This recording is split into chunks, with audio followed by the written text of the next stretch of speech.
I think art comes from the human basic need to express. I think that as you go through life, you have a lot of experiences that are happy, sad, complicated.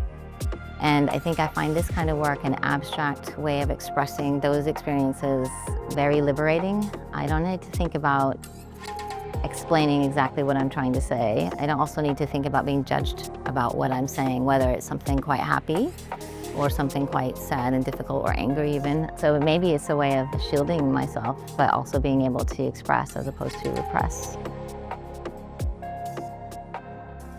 My kind of abstract painting is probably translating an actual landscape into something that is evocative of a landscape, but doesn't necessarily say, oh, that's a mountain, that's a river, that's a sun. Also translating memory and feeling into symbols, shapes, colors, compositions, so that when you look at the painting, you don't necessarily see a whole story, but there is a story there. I think the people who look at my work, if it speaks to them in some way and they find their own story in there, that's kind of what happens.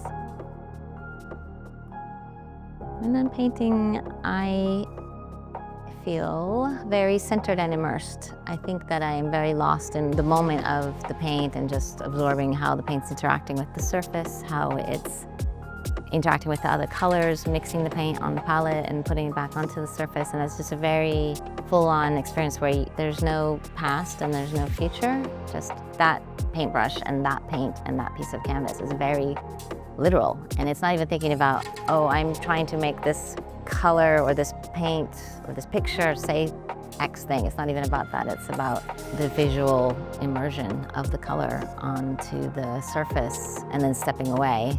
I think we step away from the painting is when the moment passes.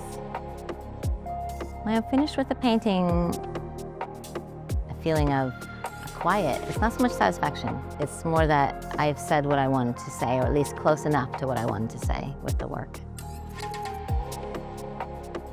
Someone asked me one time, why do you choose to make paintings? And compelled is the word that comes to mind. I don't choose to make paintings. In fact, if I could choose something else, I think I would, not because I hate painting, but because it's almost like a curse.